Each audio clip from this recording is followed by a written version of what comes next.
রোহিঙ্গা সংকটে সামরিক শক্তি বৃদ্ধির প্রয়োজনীয়তা, কূটনীতি ও প্রতিরক্ষা কৌশল কি হওয়া উচিত? শুনলেন ট্রেন্ডিং বাজ শিরোনাম। এবারে বিস্তারিত, সাথে আছি আমি মাহমুদ আবদুল্লাহ।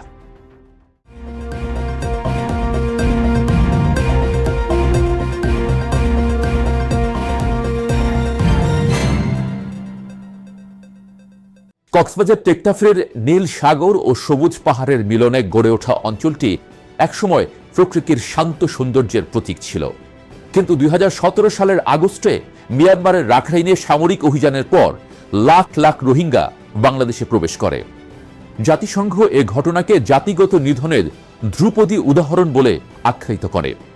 বর্তমানে উখিয়া টেকনাফের শরণার্থী ক্যাম্পে প্রায় 11.8 লাখের বেশি রোহিঙ্গা অবস্থান করছে, যা বিশ্বের সর্ববৃহৎ শরণার্থী সমাবেশ।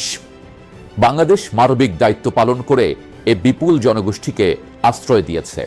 তবে এ সংকট এখন দেশের নিরাপত্তা, অর্থনীতি, পরিবেশ ও কূটনীতির জন্য বহুমাত্রিক চ্যালেঞ্জ তৈরি করেছে। ক্যাম্পগুলোতে সন্ত্রাসী গোষ্ঠীর তৎপরতা, অস্ত্র ও মাদক চোরাচালান, স্থানীয় জনগণের সঙ্গে সংঘাত এবং বন উজাড়ের মতো সমস্যা ক্রমশ বাড়ছে। সম্প্রতি সেনাবাহিনী প্রধান জেনারেল ওয়াকারুজ্জামান এক অনুষ্ঠানে গুরুত্বপূর্ণ বক্তব্য দিয়েছেন। তিনি বলেন, কক্সবাজার বা চট্টগ্রাম অঞ্চলে শক্তিশালী বিমান প্রতিরক্ষা ব্যবস্থা থাকলে রোহিঙ্গা সংকটের প্রকৃতি হয়তো ভিন্ন হতে পারত। দীর্ঘদিন মাল্টিরোল কমব্যাট এয়ারক্রাফট সংগ্রহে পিছিয়ে থাকায় আকাশ প্রতিরক্ষায় ঘাটতি রয়েছে বলেও তিনি উল্লেখ করেন। আন্তর্জাতিক সম্পর্কের বাস্তববাদী তত্ত্ব অনুসারে শক্তিশালী প্রতিরক্ষা সক্ষমতা আগ্রাসন বা অস্থিতিশীলতা নিরুৎসাহিত করে। সেনাপ্রধান জোর দিয়ে বলেন, যুদ্ধ করার জন্য নয়, যুদ্ধ এড়ানোর জন্যই শক্তি প্রয়োজন। বাংলাদেশের ভূ রাজনৈতিক অবস্থান সংবেদনশীল। বঙ্গোপসাগর, মিয়ানমার ও ভারতের মধ্যে অবস্থানের কারণে সীমান্ত নিরাপত্তা, সমুদ্রপথের বাণিজ্য 30% এবং জ্বালানি নিরাপত্তা বড় চ্যালেঞ্জ। দেশের একমাত্র তেল শোধনাগার ইস্টার্ন রিফাইনারি বর্তমানে মোট চাহিদার প্রায় 20% পরিশোধন করে।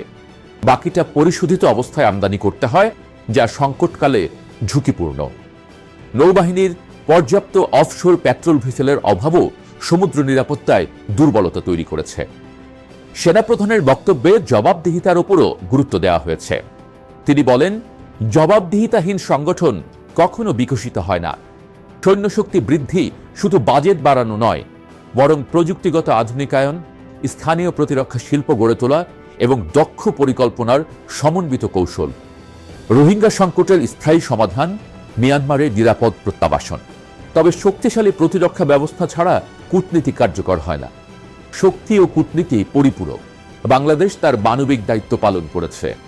এখন সময় এসেছে নিরাপত্তা কাঠামোকে আধুনিক ও শক্তিশালী করার। মানবিক উদারতার পাশাপাশি কৌশলগত প্রস্তুতি জাতীয় নিরাপত্তার অপরিহার্য অংশ। আজ এই পর্যন্তই। আবারও দেখা হবে নতুন কোনো বিষয় নিয়ে। সে পর্যন্ত ভালো থাকুন সবাই।